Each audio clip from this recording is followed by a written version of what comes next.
जदि आपण मैंने कॉम्पिटिटिव एग्जाम रे अपियर करिथिबे तेबे आपण मैंने जानिथिबे जातीय पताकार निश्चिंत गोटे किंबा दुईटी क्वेश्चन आसी थाए।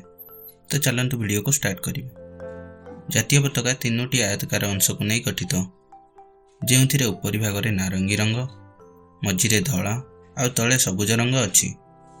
धला रंगर मझिरे अशोक चक्र अछि, जेउथिरे 24टी अर अछि। जातीय पताकार दर्घ आ प्रस्थ 3:2 अनुसार तैयारी होइथाए। 22 जुलाई 1947 मसीह संविधान द्वारा जातीय पताका को ग्रहण करा जायतिला। जातीय पताकार उपरि भाग रे थिबा नारंगी रंग देशवासी को साहस और वीरत्व को सूचाई थाए। सेहीपरि मझिरे थिबा धला रंग सत्य शांति र प्रतीक एवं निम्न रे थिबा घन सबुज रंग भ्रातृत्वर प्रतीक वहन करे।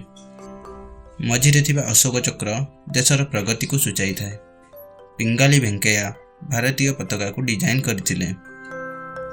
26 जनवरी 2002 रे जातीय पताका कोड र संशोधन करा जायतिला, जहा फल रे विभिन्न शिक्षानुष्ठान सरकारी बेसरकारी कार्यालय जेकोसी दिन पताका उत्तोलन करि पारिबे। संविधान अनुसार जातीय पताका सबुबेले खदी किंबा स्वतंत्र रे तैयारी होई थाए।